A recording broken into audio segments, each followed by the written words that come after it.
हम आज पॉलिटी की पीटी 365 पढ़ेंगे प्री के पॉइंट ऑफ व्यू से। तो स्पेसिफिक जो डिटेल्स होगी वो दिमाग में रखेंगे सो दैट वो रिटेन हो सके, और कॉमन सेंस वाली जो चीज़ें हैं या जनरल जो बातें हैं उनको हम स्किप कर देंगे सो दैट मिनिमम इन्फॉर्मेशन हो और वो रिटेन की जा सके। ठीक है, तो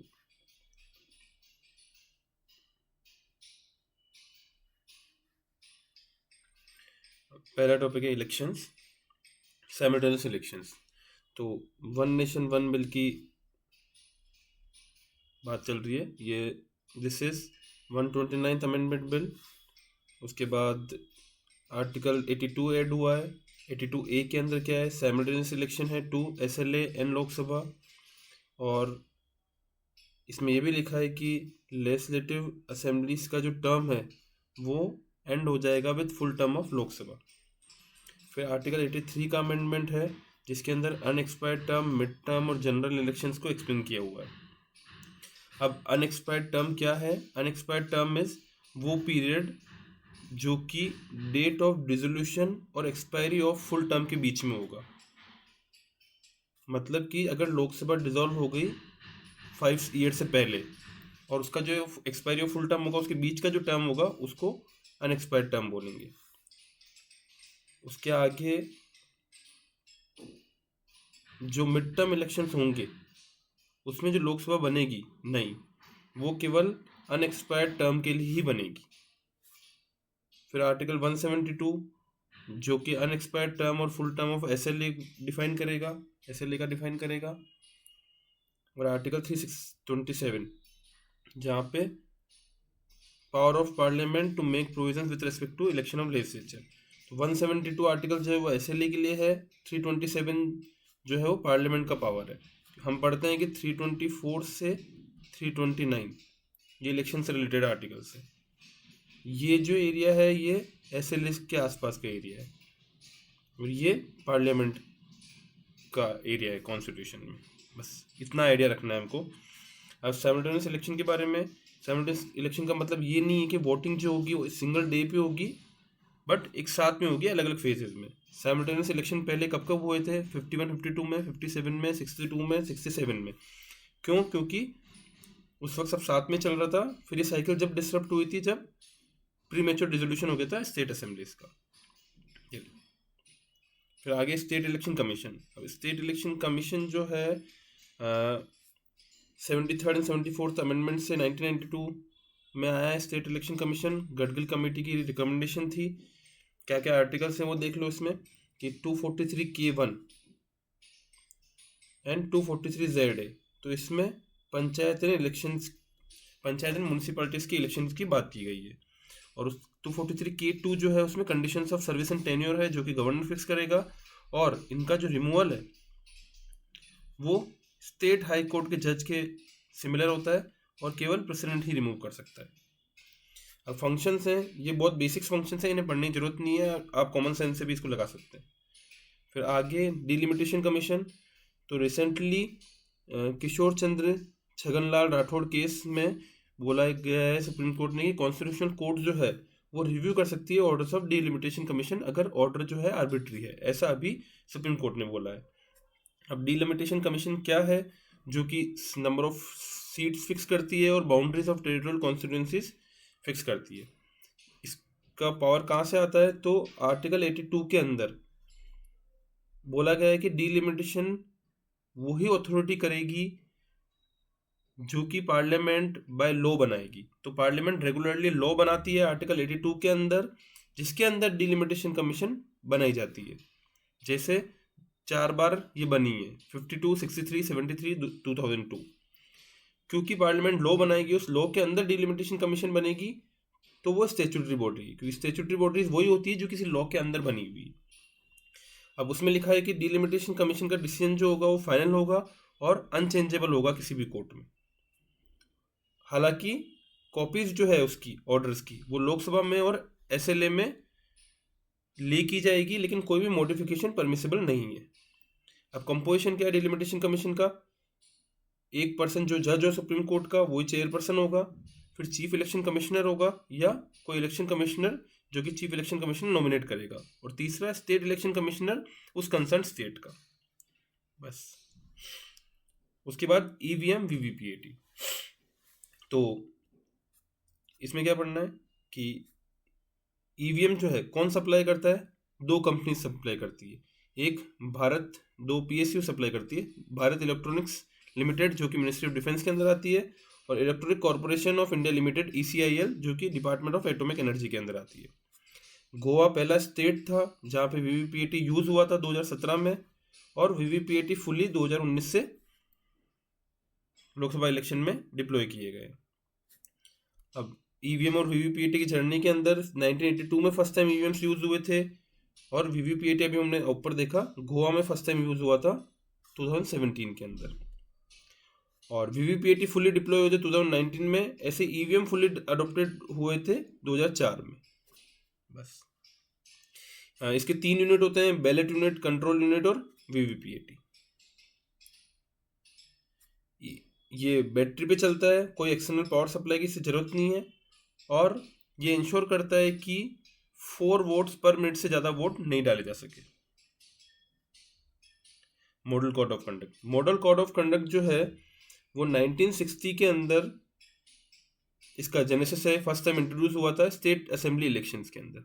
अभी हम एक पैटर्न देख रहे हैं कि जो भी एमसीसी हो गया, ईवीएम होगा, वीवीपीएटी हो गया, ये नॉर्मली एक पायलट बेसिस पे छोटी जगह इंट्रोड्यूस करते हैं, उसके बाद फिर इसको अप्लाई करते हैं एज ए होल। तो सब में सेम पैटर्न चल रहा है। जैसे ही एमसीसी जो है 1960 में आया था, जो कि केरला में इंट्रोड्यूस हुआ था।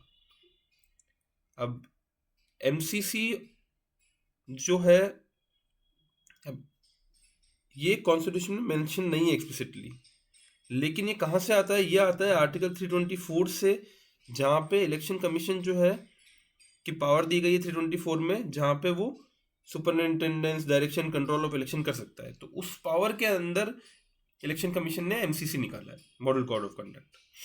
अब मॉडल कोड ऑफ कंडक्ट अगर लग जाता है, एनफोर्स हो जाता है, तो उसके बाद आप क्या नहीं कर सकते हो, कोई भी नो पॉलिसी या कोई प्रोजेक्ट हो गया या स्कीम हो गया वो नहीं ला सकते हो, आप एडवर्टाइजिंग नहीं कर सकते हो, पब्लिक एक्सचेकर के पैसे पे, मतलब सरकार के पैसे पे आप एडवर्टाइज नहीं कर सकते, कोई एडहॉक अपॉइंटमेंट्स नहीं कर सकते, holding public meeting during 48 hours before the hour fix for closing of poll, government resources use नहीं कर सकते, या मिनिस्टर या कैंडिडेट्स जो है कोई भी ग्रांट सेक्शन नहीं कर सकते फ्रॉम डिस्क्रिशनरी फंड से।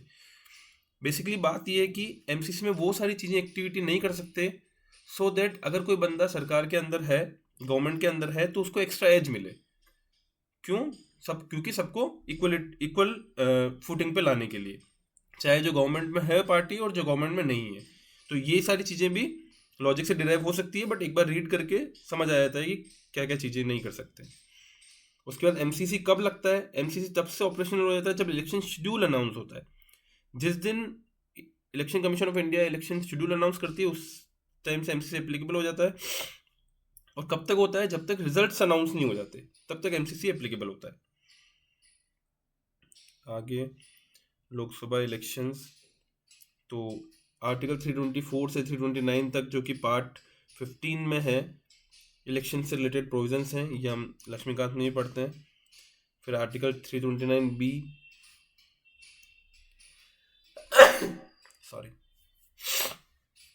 आर्टिकल 329B कि कोई भी इलेक्शन टू पार्लियामेंट और स्टेट लेजिस्लेचर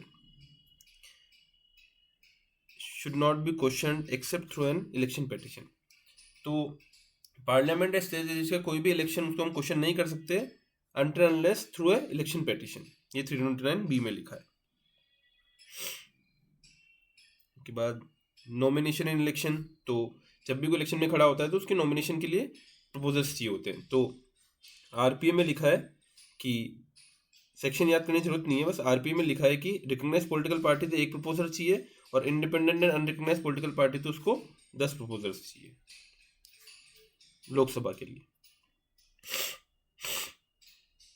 अभी ये देख लेते हैं अभी क्या हुआ है। ईसीआई ने रीपोलिंग कंडक्ट कराई है मणिपुर और अरुणाचल प्रदेश में, ठीक है। अब रीपोलिंग के जो प्रोविजंस हैं आरपीए में वो देख लेते हैं, कब कब रीपोलिंग जरूरत होती है।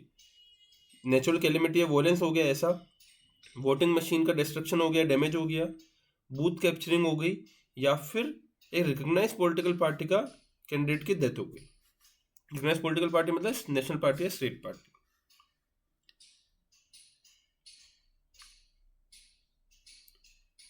अब ये साइलेंस पीरियड की बात कही गई है।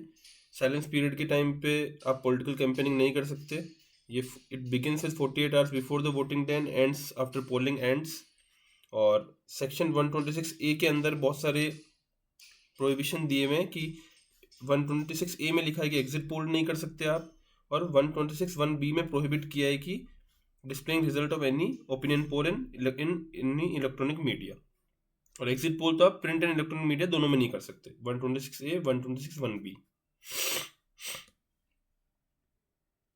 अब one candidate multiple constituencies OCMC, इसमें क्या है कि initially no limit on number of constituencies a candidate could contest until 1996 तक एक बंदा कितनी भी कॉन्स्टिट्यूएंसी से फाइट कर सकता था, बट इसको अमेंड किया गया 1996 में और बोला गया कि एक कैंडिडेट केवल दो ही सीट से फाइट कर सकता है।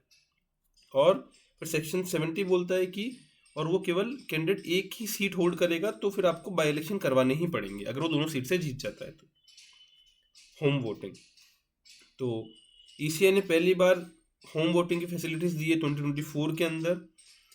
किन किन को दी है ये दी है PWD meeting 40% of benchmark disability and senior citizen जो कि 85 ईयर्स से ज़्यादा एज है।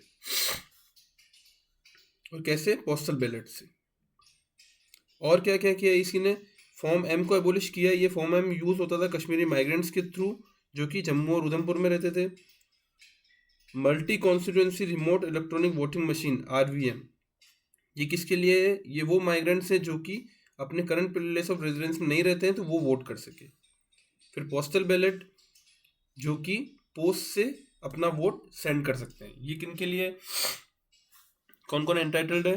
Special voters, service voters, voters on election duty and जो कि प्रिवेंटिव डिटेंशन में है।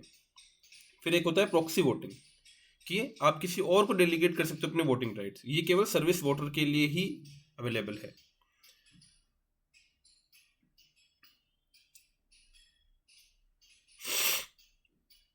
फॉर्म 17 ये इतना कुछ काम का नहीं है। ब्रेल साइनेज इतना कुछ काम का नहीं है। Functioning of parliament, state legislature, local government, तो इंटरनल इमरजेंसी ये टॉपिक हम पूरा लक्ष्मीकांत से क्लियर पढ़ लेंगे तो हम यहाँ इसे कवर नहीं कर रहे हैं।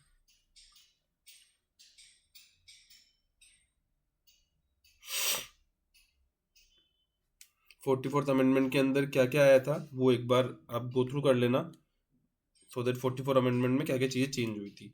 बट एज सच प्री के इसलिए इतना काम के नहीं है।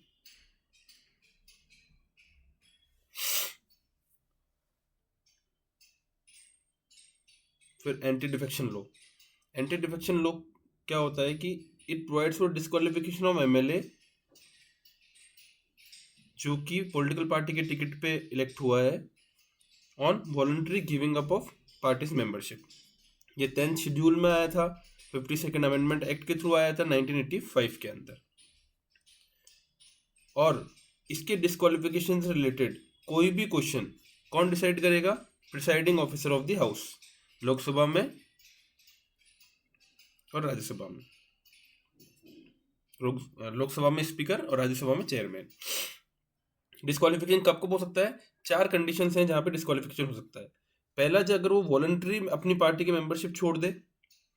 दूसरा, अगर वो या तो वोट करे या फिर वोट ही ना करे, पार्टी ने जो डायरेक्शन दिया है उसके अगेंस्ट, एंड उसको पार्टी सपोर्ट भी ना करे 15 दिन के अंदर अंदर।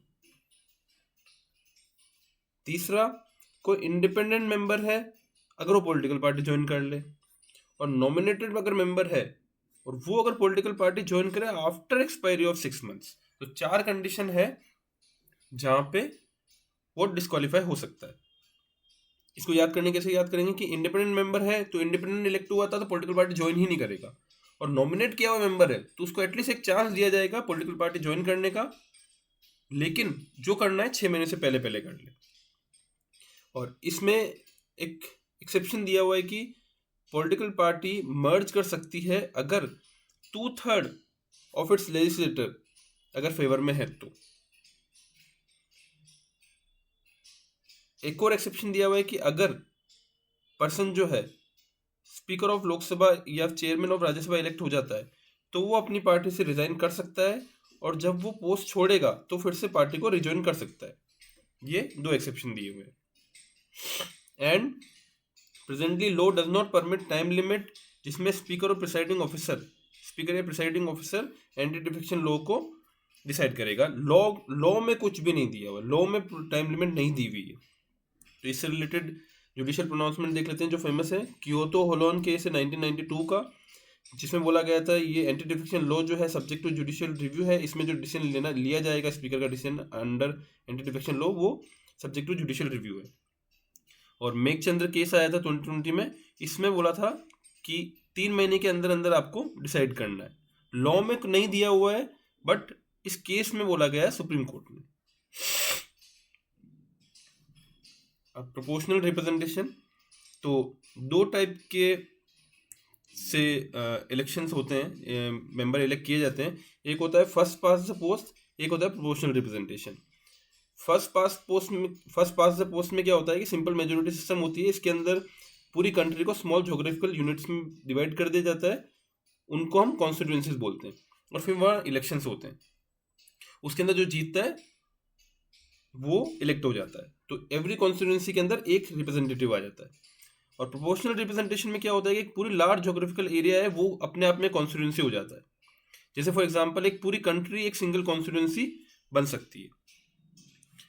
और इसमें क्या पॉसिबल है कि एक ही कॉन्स्टिट्यूएंसी से मोर देन 1 रिप्रेजेंटेटिव इलेक्ट हो सकते हैं। ये प्रैक्टिस की जाती है first pass the post US, UK, Canada, India में एक आइडिया लेने के लिए, और प्रोपोर्शनल रिप्रेजेंटेशन है इजराइल एंड नीदरलैंड में। अब प्रोपोर्शनल रिप्रेजेंटेशन सिस्टम भी अलग अलग टाइप का हो सकता है, जैसे सिंगल ट्रांसफरेबल वोट सिस्टम। इसमें क्या होता है कि वोटर्स जो है कैंडिडेट को रैंक करते हैं, तो हर एक कैंडिडेट रैंक किया जाता है 1 2 3 4 कि पहला प्रेफरेंस मैंने इसको दिया है, दूसरा इसको दिया है। ये कहाँ पे यूज़ हो रहा है? ये राज्यसभा में यूज़ हो रहा है, स्टेट लेजिस्लेटिव काउंसिल में यूज़ हो रहा है, प्रेसिडेंट के इलेक्शन में यूज़ हो रहा है, और वाइस प्रेसिडेंट के इलेक्शन में यूज़ हो रहा है इंडिया में। लिस्ट सिस्टम, इसमें वोटर्स जो है पार्टी के लिए ही वोट करते हैं, फिर जिस परसेंटेज में उनको वोट्स मिलेंगे उसी वोट परसेंटेज में उनके मेंबर्स इलेक्ट होंगे। फॉर एग्जांपल अगर किसी पार्टी को 60% वोट मिलते हैं, किसी को 40% मिलते हैं, अगर 100 सीट्स हैं तो इनके ही 60 लोग इलेक्ट होंगे और इनके 40 लोग इलेक्ट होंगे। और fix mix member proportional representation.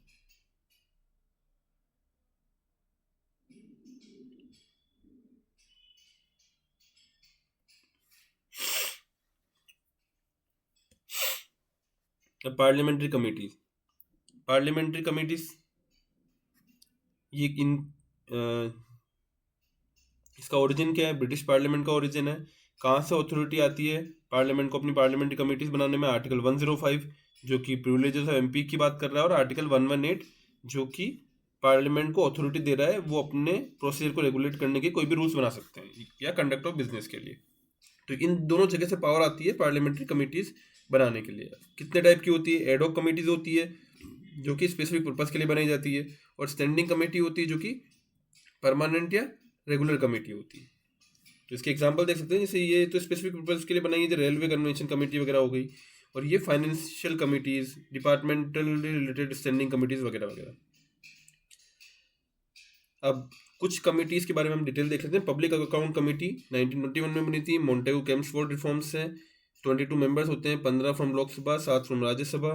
फिर एस्टिमेट कमेटी है, 1950 में बनी थी, 30 मेंबर्स फ्रॉम लोकसभा। इनके बारे में हम लक्ष्मीकांत में और पढ़ते हैं अच्छे से। फिर एक है parliamentary committee on official languages, ये 1976 में बनी थी under section 4 of official languages act 1963, और इसमें 30 इसकी मेंबरशिप 30 है, 20 लोकसभा से, 10 राज्यसभा से। होम मिनिस्टर जो है वो re elected as chairperson of PCOL. फिर committee of privileges of Rajya Sabha है, इसमें 10 लोग होते हैं, Rajya Sabha chairman. Privileges of committee है तो ऑब्वियसली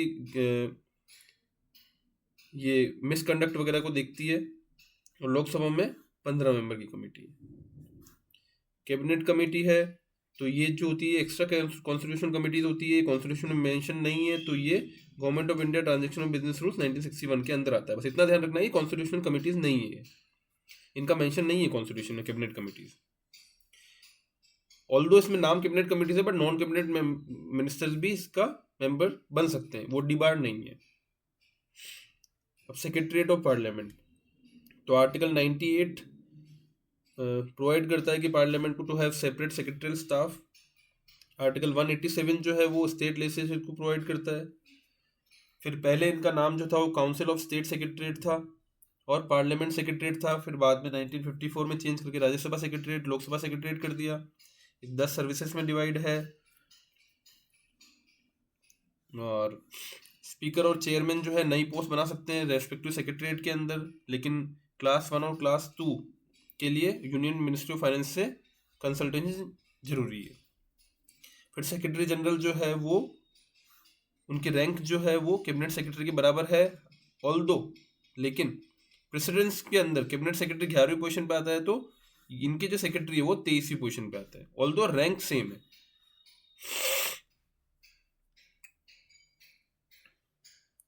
फंक्शंस क्या है, वो जो नॉर्मल सेक्रेटरी, किसी भी सेक्रेटरी के फंक्शन होते हैं वो नॉर्मल फंक्शंस है।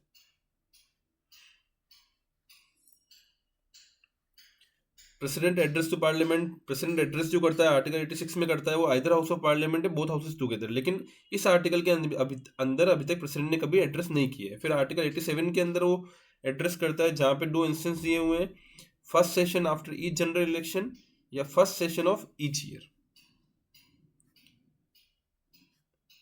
ओरिजिनली आर्टिकल 87(1) के अंदर प्रेसिडेंट हर सेशन से पहले एड्रेस करना होता था, लेकिन फर्स्ट अमेंडमेंट एक्ट 1951 में इसको अमेंड कर दिया गया। अब वो केवल जनरल इलेक्शन होता है तो करता है, या फिर हर साल में एक बार करता है पहला सेशन। अब auth of members of parliament जो है ये आर्टिकल 99 में दी हुई है, auth of members of MP, और 3rd शेड्यूल में दी गई है। फिर आर्टिकल 104 बोलता है कि पेनल्टी है अगर वो विदाउट ओथ अगर बैठा है हाउस में तो, लेकिन इसका एक्सेप्शन क्या है, एक मिनिस्टर अगर वो पार्लियामेंट पे इलेक्ट नहीं भी हुआ है लेकिन मिनिस्टर बन सकता है 6 महीने तक, तो वो बैठ सकता है, और अगर वो इलेक्ट नहीं हुआ है पार्लियामेंट में तो वो ओथ भी नहीं लेगा, इसलिए वो प्रोसीडिंग्स में पार्ट ले सकता है एज ए मिनिस्टर, लेकिन उसके पास पावर टू वोट नहीं होगा। और ओथ जो है या तो इंग्लिश में ले सकते हो या फिर 22 शेड्यूल्ड लैंग्वेजेस में ले सकते हो। अब issues related to constitution, citizenship जो है वो सिटीजनशिप एक्ट से हम डिराइव करते हैं। 5 ways of acquiring citizenship: birth, descent, registration, naturalization, incorporation of territory। ऐसा कुछ और काम की चीज है नहीं इसके अंदर। ये फॉरेन ट्रिब्यूनल्स होती है जो कि क्वासी जुडिशियल बॉडी है, जो कि फॉरेन ट्रिब्यूनल्स ऑर्डर 1964 के अंदर बनती है, सेक्शन 3 ऑफ फॉरेनर्स एक्ट 1946, और केवल इन्हीं के ही पास पावर होता है जो कि डिक्लेयर कर सकती है पर्सन एक फॉरेनर है या नहीं है। ये काफ़ी इसलिए न्यूज़ में था क्योंकि एनआरसी से रिलेटेड या आसाम से रिलेटेड काफ़ी न्यूज़ में था। ये पावर ऑफ सिविल कोड होती है इसके पास। सिटीजनशिप अमेंडमेंट रूल्स इतने इंपॉर्टेंट नहीं है। सिटीजनशिप एक्ट जो था 2019 का, ये देख सकते हैं कि इलीगल माइग्रेंट्स जो कि ये नीचे वाली 4 कंडीशंस फुलफिल कर लेंगे उनको इलीगल माइग्रेंट्स नहीं बोलेंगे। क्या क्या होंगे, या तो हिंदू हो, सिख हो, बुद्धिस्ट हो, जैन हो, पारसी हो, क्रिश्चियन हो, वो अफगानिस्तान, बांग्लादेश या पाकिस्तान से हो, और वो इंडिया में आ गए हो 31 दिसंबर 2014 से पहले,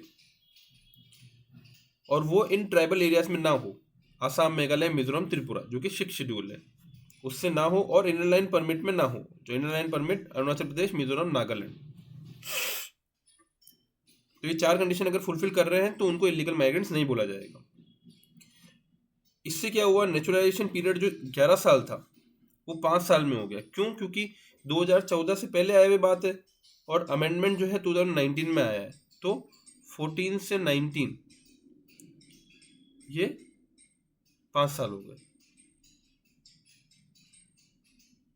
तो नेचुरलाइजेशन पीरियड जो है वो 11 से 5 ईयर्स हो गया। और इसमें ये भी लिखा है कि सेंट्रल गवर्नमेंट किसी का भी ओसीआई रजिस्ट्रेशन 5 ग्राउंड्स पे कैंसिल कर सकती है, ये भी इस एक्ट में दिया हुआ है। अभी 5 ग्राउंड्स क्या है, आप एक ग्लांस मार लो कि रजिस्ट्रेशन थ्रू फ्रॉड हो गया, आपने कॉन्स्टिट्यूशन को डिसअफेक्शन दिखाया, आप एनिमी से एंगेज कर रहे हो वॉर के टाइम पे, आपने अगर ये sovereignty of India security of state के लिए नेसेसरी है, या फिर 5 ईयर्स में रजिस्ट्रेशन के अंदर अंदर आप 2 साल से ज़्यादा की सजा काट ली आपने, इम्प्रिजनमेंट हो गया। अब OCI overseas citizen of India इतना प्री से रिलेटेड इतना कुछ काम का नहीं है। रिजर्वेशन है, अफर्मेटिव एक्शन, ये सब मेन से रिलेटेड है। सब क्लासिफिकेशन ऑफ शेड्यूल कास्ट, ये भी अभी न्यूज़ में चल रहा है, बट हम सिर्फ इसके आर्टिकल्स देख लेंगे कि आर्टिकल 341 के अंदर प्रेसिडेंट स्पेसिफाई करता है कास्ट, रेस और tribes S C President to specify caste, race, tribes or as SC for any state or union territory। और आर्टिकल 341(2) इसमें पार्लियामेंट लॉ बना के किसी को भी इंक्लूड या एक्सक्लूड कर सकता है किसी कास्ट, रेस, ट्राइब को एससी की लिस्ट से। तो प्रेसिडेंट इनिशियली स्पेसिफाई करेगा आर्टिकल 341(1) में, और आर्टिकल 341(2) में पार्लियामेंट बाय लॉ इंक्लूड या एक्सक्लूड करेगा। ये दोनों चीज़ें याद रखनी है, यहाँ प्रेसिडेंट है यहाँ पार्लियामेंट है। मोस्टली यूपीएससी के अंदर जो गलती जहाँ कराई जाती है वो मोस्टली प्रेसिडेंट और पार्लियामेंट को चेंज करा के ही कराई जाती है। यूनिफॉर्म सिविल कोड, ये भी मेंस पर्सपेक्टिव से यूनिफॉर्म सिविल कोड जो है बस वो आर्टिकल 44 के अंदर है, पार्ट 4 के अंदर। और अभी अलग अलग लॉज हैं, इनको हम दिमाग में रख लेंगे। हिंदू सक्सेशन एक्ट है 1956 का, इसमें हिंदू, सिख, जैन, बुद्धिस्ट सारे हैं। फिर मुस्लिम पर्सनल लॉ में मुस्लिम गवर्न होते हैं। और इंडियन सक्सेशन एक्ट 1925 अप्लाई होता है क्रिश्चियन, पारसीज एंड ज्यूज पे। और गोवा के अंदर एक कॉमन सिविल कोड है जो कि पोर्टुगीज सिविल कोड ऑफ 1867 से आता है। फिर places of worship special provision act 1991, ये भी काफ़ी न्यूज़ में है। तो ये बोलता है कि religious character of the place of worship shall continue to be same as it was on August 15, 1947। तो उसके बाद में किसी को no person shall convert any place of worship of any religious domination. ठीक है, अब क्या क्या एग्जामिशन इसमें प्रोवाइडेड है, ये बहुत बेसिक है, कॉमन सेंस है। एग्जामिशन क्या है, अयोध्या एग्जाम किया हुआ है, ये उन मोन्यूमेंट्स या साइट्स पे नहीं लगता है जो कि एंशियंट मोन्यूमेंट और archaeological sites and event act के अंदर आती है। कोई भी डिस्प्यूट जो ऑलरेडी सेटल हो चुका है, डिस्पोज हो चुका है, या फिर कोई भी कन्वर्जन जो कि हो चुका है इससे कमेंसमेंट से पहले। बाकी पेनल्टी वगैरह दी हुई इतनी काम की नहीं। अब प्रिवेंटिव डिटेंशन के लिए ये कि parliament and state legislature can make laws on preventive detention under article 22।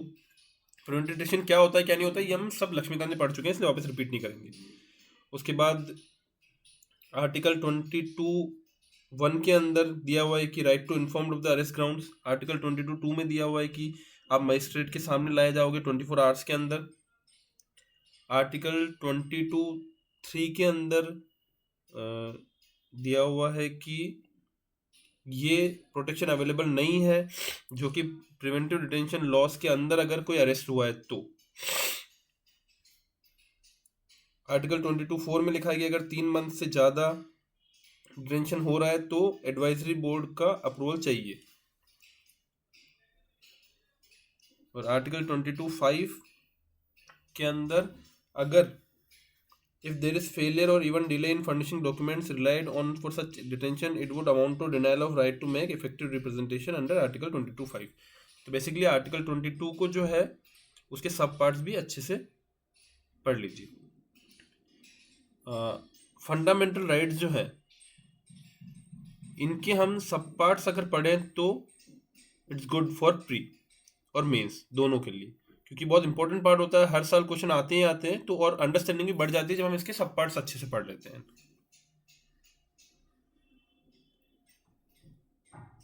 Personally rights इतना इम्पोर्टेंट नहीं है। बस इतना सा है कि 1960 एक्ट जो है एनिमी प्रॉपर्टी एक्ट, इसमें कस्टोडियन जो एनिमी प्रॉपर्टी को मिनिस्ट्री ऑफ होम अफेयर्स होता है, एक्सटर्नल अफेयर्स नहीं होता है, होम अफेयर्स होता है। राइट टू बी फॉरगॉटन, इसमें digital personal data protection act 2023 does not mention right to be forgotten. बाकी सारा इजी है कि Puttaswamy case and everything, वो सब इजी है। अब इनर लाइन परमिट, ये ऑफिशियल ट्रेवल डॉक्यूमेंट है जो कि गवर्नमेंट इशू करता है, जो कि इंडियन सिटीजन्स को प्रोटेक्टेड एरिया में लिमिटेड पीरियड के लिए जाने के लिए अलाउ करता है। इसका जेनेसिस कहाँ से आता है? Bengal eastern frontier regulation of 1873। अलग अलग टाइप के एलएलपी होता है, टूरिस्ट के लिए या लॉन्ग टर्म स्टेज के लिए, क्योंकि एम्प्लॉयमेंट पर्पस के लिए। कौन कौन से स्टेट्स हैं एलएलपी में? अरुणाचल प्रदेश, मिजोरम, नागालैंड एंड मणिपुर। लेकिन ये एलएलपी एनआरआई पे नहीं लगता है, जो कि 6 महीने से ज़्यादा रह रहा है अब्रोड। पीआईओ कार्ड होल्डर्स में नहीं लगता है, ओसीआई कार्ड होल्डर्स में नहीं लगता है। इनके लिए अलग से जो प्रोटेक्टेड और रेस्ट्रिक्टेड एरिया परमिट्स होते हैं, वही ये लोग लेंगे वहाँ पे जाने के लिए।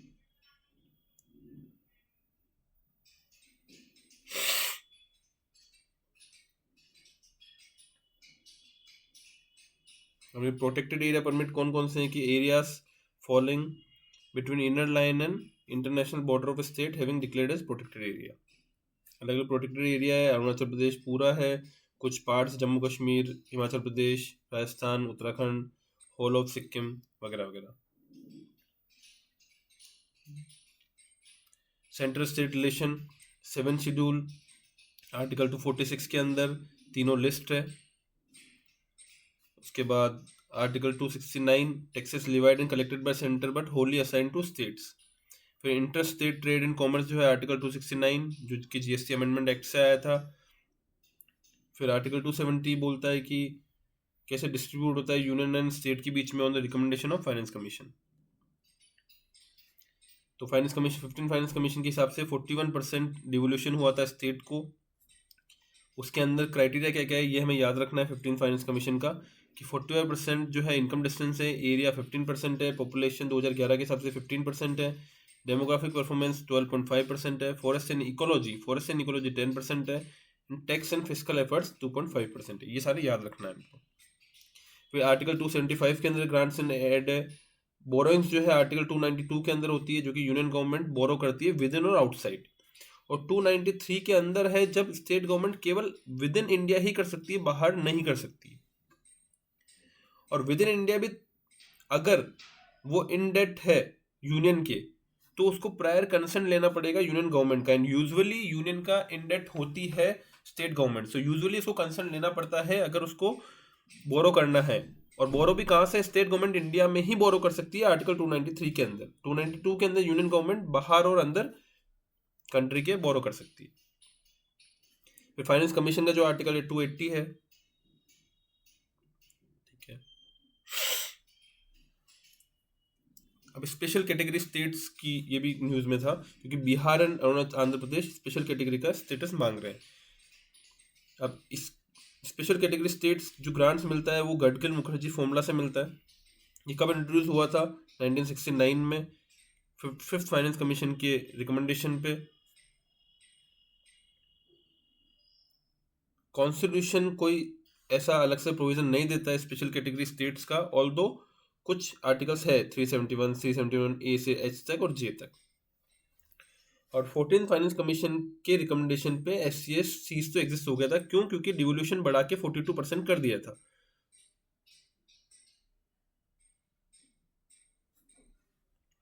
अब क्राइटेरिया क्या था स्पेशल कैटेगरी स्टेट्स का? हिल या डिफिकल्ट टेरेन हो, पॉपुलेशन डेंसिटी कम हो, स्ट्रेटेजिक लोकेशन अलोंग बॉर्डर हो, इकोनॉमिक एंड इंफ्रास्ट्रक्चर बैकवर्डनेस हो, और स्टेट फाइनेंस का नॉन वायबल हो।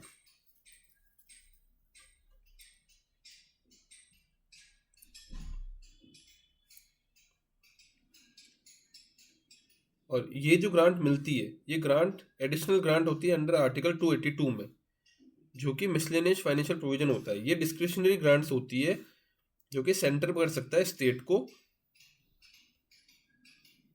6 schedule under Article 244(2) resulted from Bardoloi Committee's recommendation. तो अभी ये न्यूज़ में चल रहा है कि Ladakh wanted to be included in 6th schedule. ये गवर्नर को एम्पावर करता है ऑटोनोमस डिस्ट्रिक्ट काउंसिल बनाने में और ऑटोनोमस रीजनल काउंसिल बनाने में 6th शेड्यूल के एरिया में। ऑटोनोमस डिस्ट्रिक्ट काउंसिल जो होती है 30 मेंबर से ज़्यादा नहीं हो सकती है। 4 नॉमिनेटेड होते हैं बाय गवर्नर, 26 इलेक्टेड होते हैं। अभी at present 10 such ADCs in 4 states हैं। अब डिफरेंस देखते हैं 5th और 6th शेड्यूल में। 5th शेड्यूल जो है वो scheduled areas declared by president in any state, और 6th शेड्यूल में tribal areas in Assam, Meghalaya, Tripura and Mizoram. Tribal advisory council बनती है इसमें autonomous district councils and autonomous regional councils. PESA जो एक्ट है panchayat extension of to scheduled areas, ये यहाँ applicable है लेकिन यहाँ पे एप्लीकेबल नहीं है।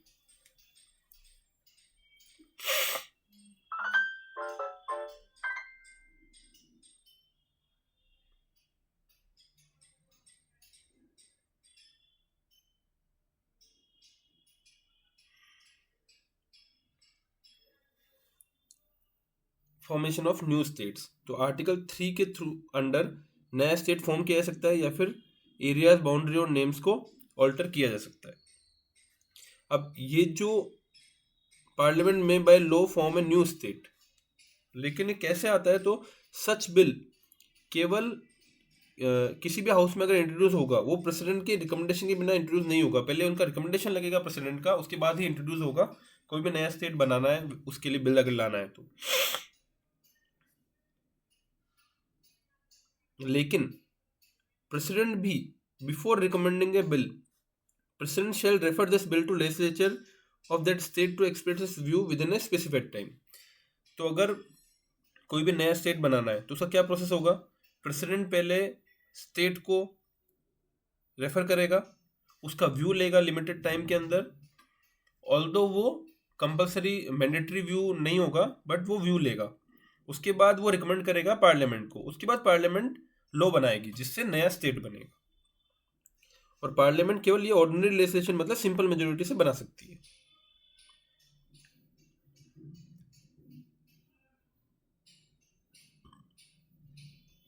और ये कि Indian territory can be ceded to a foreign state only by amending constitution under article 368, जो कि 9th constitutional amendment act CA 1960 was enacted to transfer certain territory to Pakistan. Same 100th amendment act से हमने बांग्लादेश के साथ territory से related deal किया था। 9th constitutional and 100th constitutional amendment. Fazal Ali commission बनी थी स्टेट रिऑर्गेनाइजेशन के अंदर। SK धार कमीशन बनी थी 1948 में। JVP कमेटी बनी थी 1948 में। फिर फजल अली कमीशन बनी थी 1953 में। इन्होंने सबने मना कर दिया था कि लिंग्विस्टिक फैक्टर में ये नहीं करेंगे, इन्होंने भी लैंग्वेज को रिजेक्ट कर दिया था, बट इवेंचुअली फिर फजल अली कमीशन ने एक्सेप्ट किया था इन चारों बेसिस, और फिर उन्होंने 14 स्टेट्स एंड 6 यूटीज बनाए थे constitution 7th constitutional amendment act से। तो अमेंडमेंट एक्ट हमको थोड़े से याद रखना है, आइडिया रखना है कि 7th में ये हुआ था, 9th में ये हुआ था, 100th में ये हुआ था, जो बड़े बड़े कॉन्स्टिट्यूशनल अमेंडमेंट एक्ट है। Judiciary as such pre related इसमें नहीं है इतना। Mediation, Lok Adalat. Lok Adalat is alternative dispute redressal mechanism.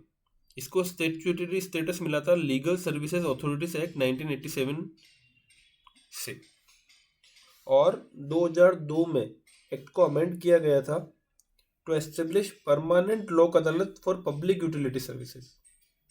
ठीक है, ये गवर्न होती है प्रिंसिपल ऑफ नेचुरल जस्टिस से, ये बाउंड नहीं है civil code of civil procedure CPC से या भारतीय साक्ष्य अधिनियम 2023 से। प्रिंसिपल ऑफ नेचुरल जस्टिस पे चलता है। पावर ऑफ सिविल कोर्ट है जो कि CPC 1908 के अंदर, और डिसीजन जो है फाइनल है और बाइंडिंग है, और कोई अपील नहीं कर सकता है इसके डिसीजन पे।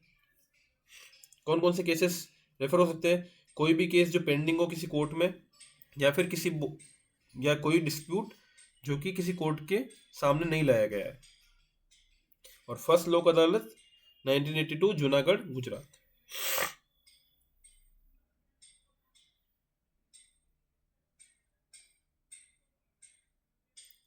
इसी 1987 के अंदर NALSA, national legal services authority, SLSA और DLSA भी कॉन्स्टिट्यूट हुई थी।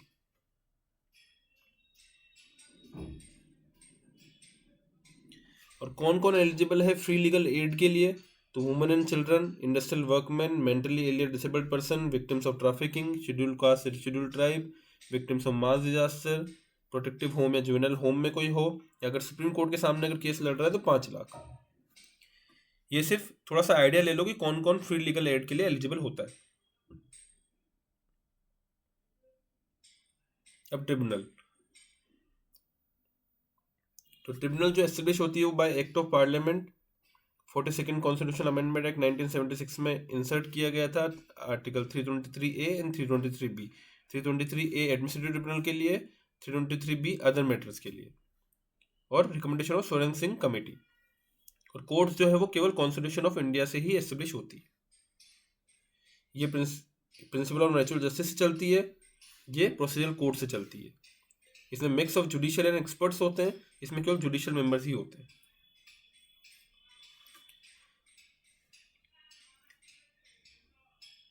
रिसेंटली बेल से रिलेटेड कुछ कुछ चेंजेस किए गए हैं BNSS 2023 के अंदर।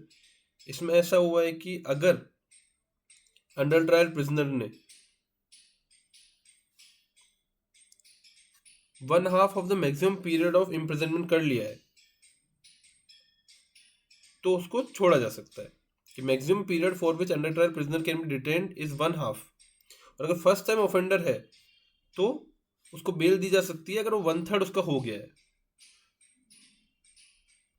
1/3 एंड 1/2। कितने टाइप की बेल होती है? रेगुलर बेल, जो कि ऑलरेडी अरेस्टेड या पुलिस कस्टडी में, उसको बेल दे रहे हो। इंटरिम बेल मतलब टेम्पररी बेल।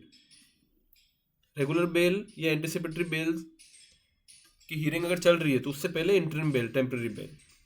एंटिसिपेटरी बेल मतलब precautionary bail, non bailable offence के लिए पहले से, अरेस्ट होने से पहले से आपने दे दिया, एंटिसिपेट कर लिया कि हाँ अरेस्ट होने वाला है, उससे पहले ही बेल दे दी।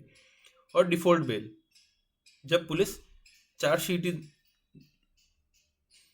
फाइल नहीं कर पाती।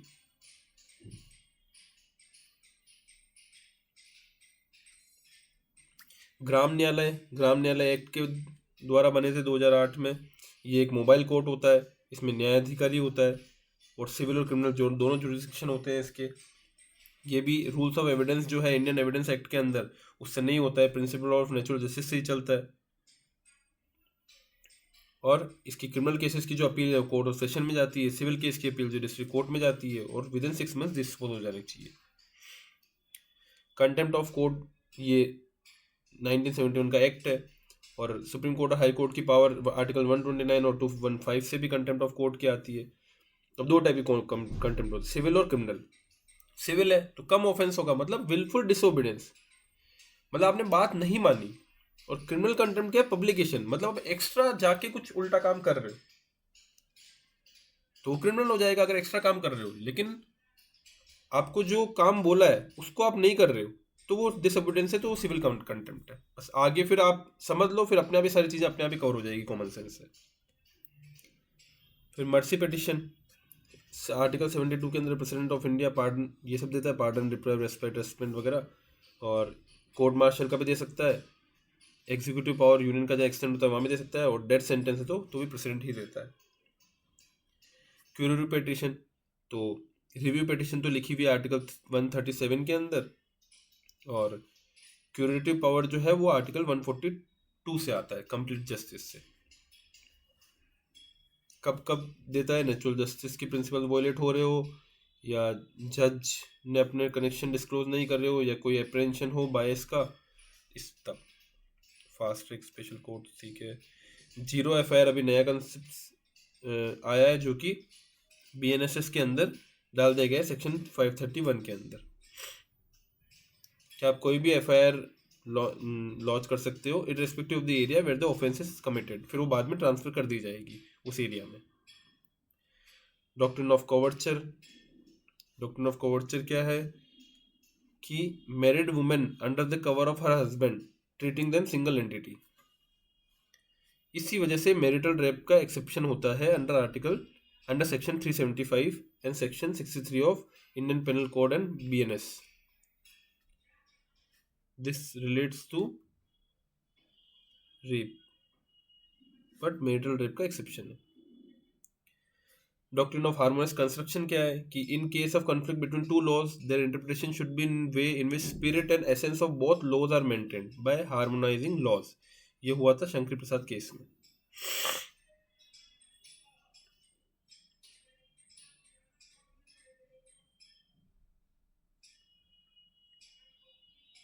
अब ये नए रिफॉर्म्स, नए लॉज आए हैं, भारतीय न्याय संहिता 2023. इसकी की प्रोविजंस क्या है? एक तो कम्युनिटी सर्विस ऐड की गई है. गैंग रैप विक्टिम को मेजर क्लासिफाई करने के लिए 16 से 18 साल कर दिया गया है. Sexual intercourse with A women bye deceitful means, इसको क्रिमिनलाइज कर दिया गया है. और सेडिशन के ऑफेंस को रिमूव कर दिया गया है. फिर BNSS मतलब क्रिमिनल प्रोसीजर कोड, इसके अंदर क्या गया है कि फर्स्ट टाइम ऑफेंडर अगर होगा, अंडर ट्रायल से रिलेटेड क्या है, फर्स्ट टाइम अगर ऑफेंडर होगा, जिसने अगर 1/3 अगर मैक्सिमम पीरियड ऑफ इम्प्रिजनमेंट कर लिया है, तो उसको बॉन्ड पे रिलीज कर सकते हैं. और अगर किसी अक्यूज ने half of maximum period of imprisonment अगर कर लिया है, तो उसको बेल पे छोड़ सकते हैं. लेकिन ये अप्लाई नहीं होगा किस किस पे? डेथ, लाइफ एंड इम्प्रिजनमेंट वाले ऑफेंस पे, या किसी का एक से ज़्यादा ऑफेंस पे मैटर चल रहा है तो. और 7 ईयर से ज़्यादा का इम्प्रिजनमेंट वाले जो केस है, वहाँ पे फॉरेंसिक इन्वेस्टिगेशन मैंडेटरी हो गया है. और इंडियन एविडेंस एक्ट में क्या हो गया है कि electronic and digital records as an evidence भी एडमिसिबल हो गया है, और ओरल एविडेंस भी इलेक्ट्रॉनिकली दिया जा सकता है. Digital person data protection act है. इसके अंदर डाटा फिड्यूशरीज कौन होंगे? जो कि डाटा को प्रोसेस करेंगे, मतलब कंपनीज. डाटा प्रिंसिपल कौन होंगे? जिनका डाटा होगा. किन किन पे एप्लीकेबल है? With in India digital form या नॉन डिजिटल फॉर्म में, और आउटसाइड इंडिया अगर कोई गुड्स या सर्विसेज इंडिया में ऑफर कर रहा है.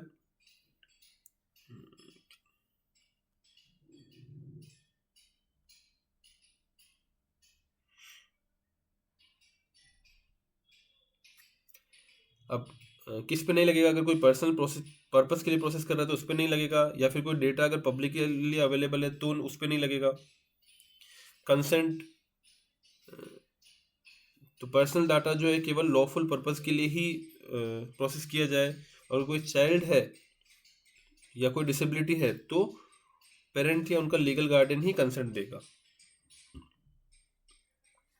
और कंसेंट जो है विड्रॉ भी किया जा सकता है किसी भी टाइम पे. अब data protection board of India भी बनाया गया है. बोर्ड मेंबर 2 साल के लिए अपॉइंट होंगे, रियल एलिजिबल होंगे रीअपॉइंटमेंट के लिए. अपील जो है वो telecom dispute settlement and appeal tribunal को जाएगी. पेनल्टी 10,000. ठीक है. सिग्निफिकेंट डाटा फिड्यूशरीज करके भी इसमें कंसेप्ट है. एग्जम्पशंस दिए गए, इन कुछ एग्जम्पशंस भी हैं जिन पे ये नहीं लगेगा. ये सब पढ़ने की जरूरत नहीं है, बट दिमाग में रखना है कुछ एग्जम्पशंस दिए हुए हैं इन केसेस में. और cross border transfer, allow transfer personal data outside India except to countries restricted by the government. Public examination, prevention of unfair means rule, इसमें प्री से रिलेटेड इतना कुछ है नहीं. टेलीकम्युनिकेशन एक्ट आया 2023 में. इसने इंडियन टेलीग्राफ एक्ट 1885 और इंडियन वायरलेस टेलीग्राफ एक्ट 1993 को रिपील कर दिया गया है, रिप्लेस कर दिया है. और पहली बार एडमिनिस्ट्रेटिव अलोकेशन जो होगा स्पेक्ट्रम का, वो ग्लोबल नॉर्म्स की लाइन में होगा. यूनिवर्सल सर्विस ऑब्लिगेशन फंड को चेंज करके डिजिटल भारत निधि कर दिया गया है. OTT प्लेटफॉर्म जो है वो टेलीकम्युनिकेशन एक्ट से कवर नहीं होंगे. Internet shutdown, consumer protection act 2019, इसके अंदर कंज्यूमर की डेफिनेशन ब्रॉड करके इलेक्ट्रॉनिक मीन्स वाले के थ्रू भी जो भी अवेल कर रहे हैं उनको को भी इंक्लूड कर दिया गया है. फिर एक सेंट्रल कंज्यूमर प्रोटेक्शन काउंसिल बनाई है. ये एडवाइजरी काउंसिल है. मिनिस्टर इंचार्ज जो होगा डिपार्टमेंट कंज्यूमर अफेयर्स का, ये चेयरपर्सन होगा. फिर एक सेंट्रल कंज्यूमर प्रोटेक्शन अथॉरिटी भी बनाई गई है.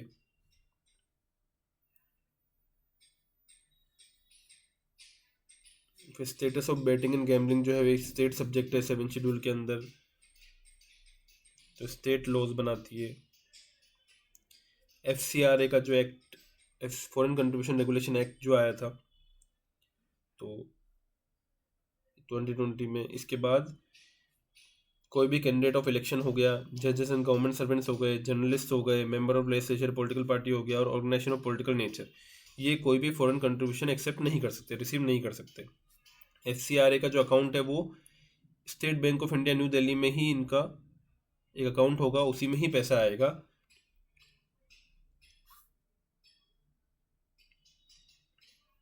और इसके अंदर केवल फॉरेन कंट्रीब्यूशन ही आएगा।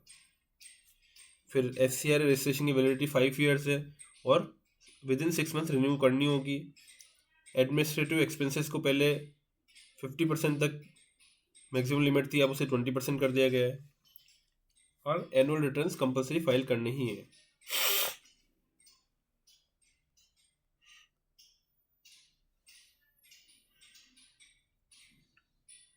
अभी recently global united nation linked है, global alliance of national human rights institution GANHRI defer किया है उसने NHRCI, national human rights commission of India for the second year in a row. ठीक है, अभी GANHRI क्या है, जिनेवा में इसका हेडक्वार्टर है, स्विट्जरलैंड में। 1993 में बना था ये, और इसका उस वक्त इसका नाम international coordination committee of national institution था और promotion and protection human rights. बाद में 2016 में इसका नाम GANHRI कर दिया। 120 मेंबर है, इंडिया इसका मेंबर है। और office of high commissioner of human rights OHCHR, ये भी परमानेंट ऑब्जर्वर है सब कमिटी ऑफ एक्रेडिटेशन का। NHRC क्या है, स्टेचुटरी बॉडी है, protection of human rights act 1993 के अंडर बनी थी। चेयरपर्सन और मेंबर जो है प्रेसिडेंट अपॉइंट करता है on the recommendation of committee headed by prime minister. अब इसकी कमेटी कौन है, स्पीकर है, होम अफेयर्स के जो मिनिस्टर है वो, लीडर ऑफ अपोजिशन है लोकसभा और राज्यसभा के, और डेप्यूटी चेयरपर्सन है ऑफ राज्यसभा। तो स्पीकर हो गए और डेप्यूटी चेयरमैन हो गए। चेयरमैन नहीं है, डेप्यूटी चेयरमैन है।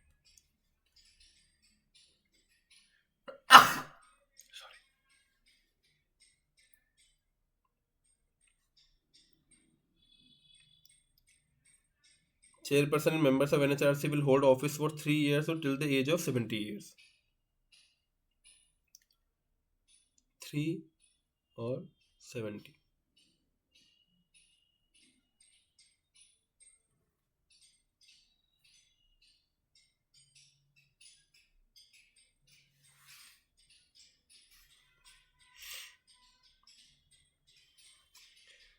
Chairperson members both are eligible for reappointment. Composition of NHRC क्या है, retired chief justice of India और जज ऑफ सुप्रीम कोर्ट ये चेयरपर्सन है। 5 फुल टाइम मेंबर्स होते हैं। कौन कौन हो सकते हैं, एक तो जज ऑफ सुप्रीम कोर्ट होंगे, एक chief justice of high court होंगे और 3 अदर मेंबर्स होंगे।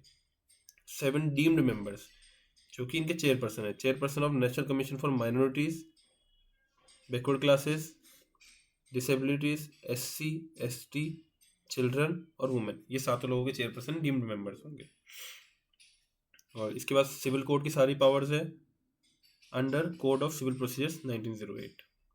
क्या फंक्शंस है, बहुत बेसिक फंक्शंस है, ह्यूमन राइट्स के फंक्शंस है, याद करने की जरूरत नहीं है।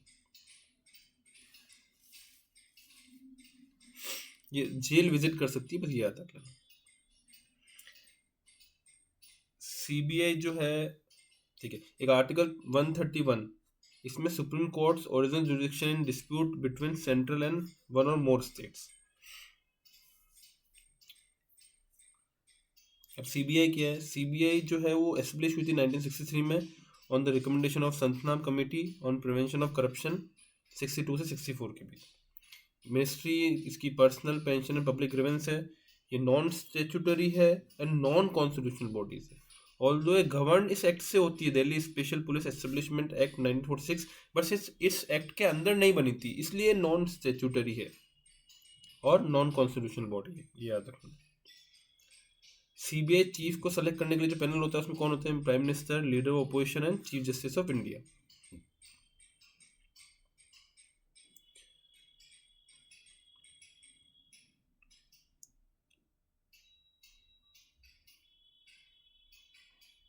Lokpal,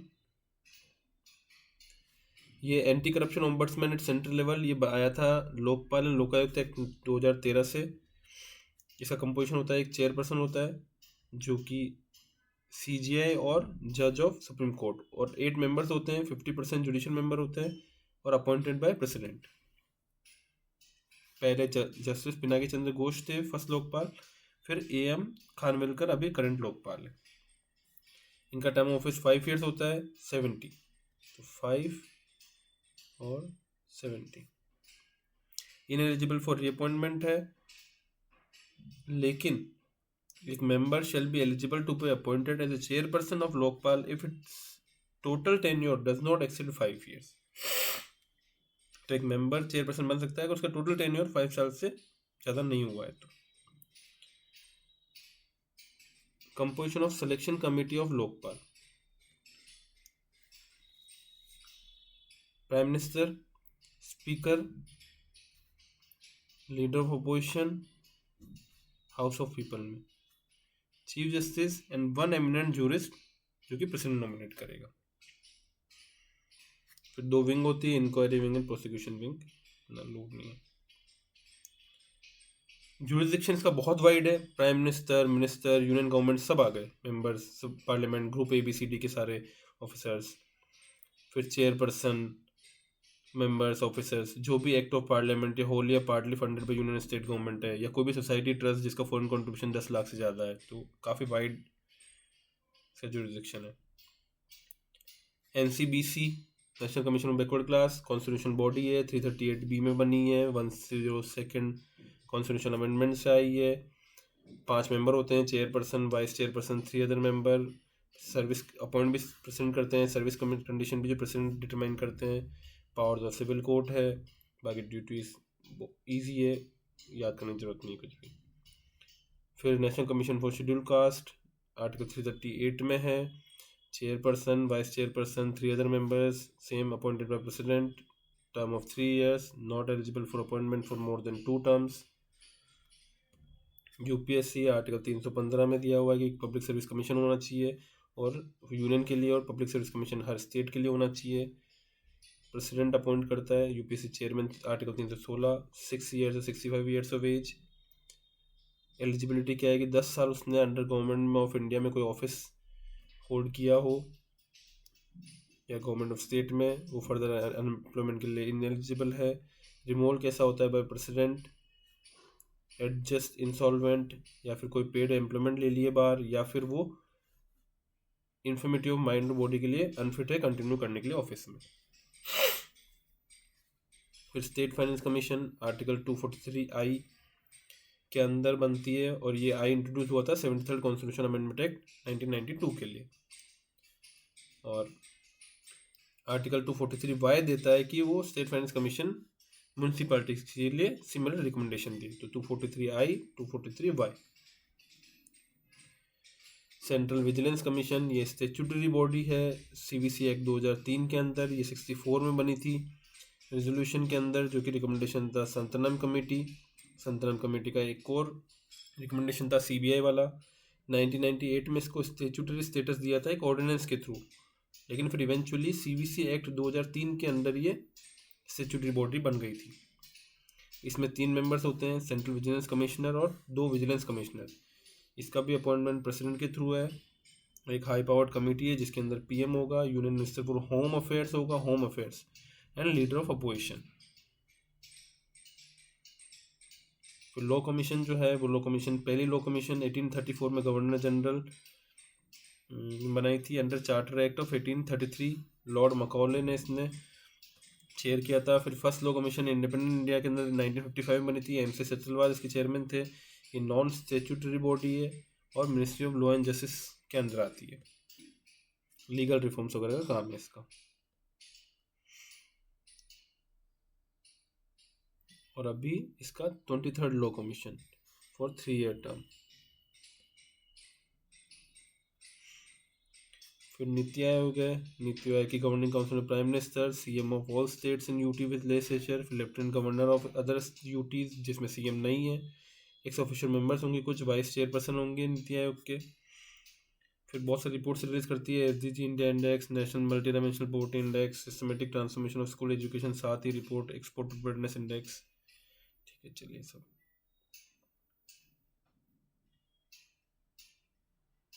right to information act.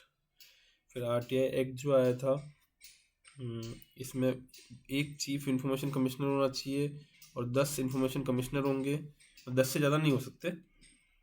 और अपॉइंटमेंट जो है प्रेसिडेंट करेंगे on the recommendation of committee. इसमें कमेटी में कौन कौन आएगा? पीएम आएंगे, लीडर ऑफ अपोजिशन आएगा, यूनियन कैबिनेट मिनिस्टर आएगा, nominated by PM, period of 3 years। और 2019 में सुप्रीम कोर्ट ने हेल्ड किया था कि ऑफिस ऑफ चीफ जस्टिस भी पब्लिक अथॉरिटी है, जो कि आरटीआई एक्ट के अंदर आएगी। Office of chief justice 2019।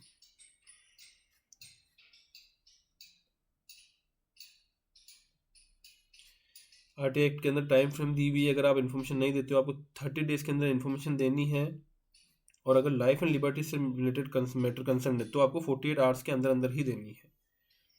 फिर आरटीआई अमेंडमेंट एक्ट आया था 2019 का। इसमें सेंट्रल गवर्नमेंट को एम्पावर किया था कि वो term salaries and allowances prescribe कर सकता है, और other terms of service of CIC and IC. फिर digital personal data protection act DPP act 2013 ने भी अमेंड किया है section 81J of RTI act to exempt all personal information from disclosure. Supreme court ने ऑब्जर्व किया था कि Aadhaar card को टू एस्टेब्लिश आइडेंटिटी यूज किया सकता है, लेकिन ये authoritative proof of date of birth नहीं है। क्या आधार के बारे में आधार की कॉन्स्टिट्यूशन के ऊपर जस्टिस के एस पुट्टास्वामी केस था, उसमें क्या क्या ऑब्जर्वेशन था कि आधार का मेटा डाटा मतलब डेटा का जो डेटा होता है, data related to data is meta data, उसको आप 6 महीने से ज़्यादा स्टोर नहीं कर सकते। एक्ट वॉयलेट नहीं करता है 14, 15, 19, 21 को। आधार मैंडेटरी होगा सोशल वेलफेयर स्कीम्स के लिए, लेकिन बैंक अकाउंट्स के लिए, मोबाइल के लिए, इंटरनेट कनेक्शन के लिए ये इसको फोर्स नहीं कर सकते। और स्टेट जो है कॉन्ट्रैक्ट में नहीं जा सकती प्राइवेट कॉरपोरेशन के साथ आधार डेटा शेयर करने के लिए। यूआईडीएआई ये जो अथॉरिटी है, unique identification authority of India, ये स्टेचुटरी बॉडी है, 2016 में बनी थी आधार एक्ट के प्रोविजन से, और ministry of electronics and information technology के अंदर आती है। इसका काम है, बहुत बेसिक चीज़ें याद करने की जरूरत नहीं। सेंट्रली स्पॉन्सर्ड स्कीम्स जो हैं वो जॉइंटली फंडेड होती है bye centre and state, implemented through state and sectors following in state and concurrent list. तो फंडेड होगी जॉइंटली सेंटर और स्टेट से, और इम्प्लीमेंट होगी थ्रू स्टेट, और किस किस में लगती है, किस किस में बनती है, स्टेट एंड कॉन्करेंट लिस्ट में। तो फंड तो कर रहा है सेंटर एंड स्टेट, किस इम्प्लीमेंट कौन करेगा? स्टेट। और किस किस टॉपिक पे होगा? तो स्टेट एंड कॉन्करेंट लिस्ट। ये 3 चीज़ें याद रखनी है। अभी 75 CSS है, 3 कैटेगरी में है, 10.4% सेंट्रल बजट लेता है। फिर कोर स्कीम के लिए फंडिंग पैटर्न ऐसा है कि 8 नॉर्थ ईस्टर्न में, 3 हिमालय में 90:10 है, अदर स्टेट में 60:40 है, यूनियन में सेंटर देता है सारा पैसा। 3 टाइप की स्कीम्स है, core schemes, core of core schemes और optional schemes. Core of core schemes में 6 स्कीम्स आती है बस। कोर स्कीम्स में अलग स्कीम्स आएगी, ऑप्शनल स्कीम्स जो कि states are free to choose, इतना काम का नहीं है। मिशन कर्मयोगी मीन्स के हिसाब से कैपेसिटी बिल्डिंग कमीशन है, ये constituted through gazetted of India in 2021, issued by department of personal training, means के पर्सपेक्टिव से। फिर सबकी योजना सबकी विकास मिनिस्ट्री ऑफ पंचायती राज की है, 2018 में आई थी। एक international centre for audit of local governance जो है इनोग्रेट हुआ है राजकोट गुजरात में, auditing of local bodies. Constitutional provisions क्या है? तो आर्टिकल 243G के अंदर लिखा हुआ है कि principle of devolution of power to local bodies. 43J में लिखा है कि मेंटेन करना है अकाउंट ऑफ पंचायत, और Z में लिखा है maintain of account of municipality. ठीक है, G, J और Z तीनों एक जैसे साउंड। फिर कैंटोनमेंट बोर्ड की बात हुई है, तो ये एस्टेब्लिश हुए थे by East India company after battle of Plassey in 1757। सबसे पहला आया था Barrackpore Calcutta, first cantonment establish in 1765। अभी 61 कैंटोनमेंट है, 6 एस्टेब्लिश हुए हैं इंडिपेंडेंस के बाद में। Local self government of cantonment जो है यूनियन गवर्नमेंट का सब्जेक्ट मैटर है, यूनियन लिस्ट में आता है। कैंटोनमेंट एडमिनिस्टर होते हैं कैंटोनमेंट एक्ट 2006 के अंदर, in accordance with 74th constitutional amendment act. कौन एडमिनिस्ट्रेट करता है? कैंटोनमेंट बोर्ड करता है। किस्म के कौन से मिनिस्ट्री के अंदर आता है? मिनिस्ट्री ऑफ डिफेंस के अंदर आता है। 4 कैटेगरीज होती है, 50,000 से ज़्यादा पॉपुलेशन हो, 10,000 से 50,000 के बीच में हो। फिर कैटेगरी 3 है 2500 से 10,000 के बीच में हो। कैटेगरी 4 है 2500 से कम। Constitutionalization of environmental issues. Recently supreme court ने बोला है कि right to be free from the adverse effect of climate ये रिकग्नाइज होता है आर्टिकल 14 और 21 के अंदर। ये कौन से केस में बोला? एम के रंजीत सिंह केस है, जो कि regarding the protection of great Indian bustard है। इससे पहले भी केस आ चुके हैं। एमसी मेहता केस था, उसमें right to live in pollution free environment बोला गया था। वेल्लोर सिटीजन फोरम में इसमें 2 प्रिंसिपल्स आए थे, प्रिकॉशनरी प्रिंसिपल्स एंड पोल्यूटर पे प्रिंसिपल्स। तो इनको देख लीजिएगा, ये कंसेप्ट आ सकते हैं। डिप्लोमेटिक पासपोर्ट्स, ये भी ऐसा जितना काम का टॉपिक नहीं है, बस हल्का सा मार्क उसको देख लेना, बाकी इतना काम का नहीं। 3 क्लास पासपोर्ट होते हैं, ordinary blue colour, diplomatic white colour, official maroon colour. World press freedom index 159 rank है इंडिया के 180 में। और ये कौन निकालता है? Paris based reporters without borders. World press freedom day 3rd में 5 इंडिकेटर्स के बेस पे। ठीक है, ठीक है, तो पॉलिटी की पीटी खत्म हो गई।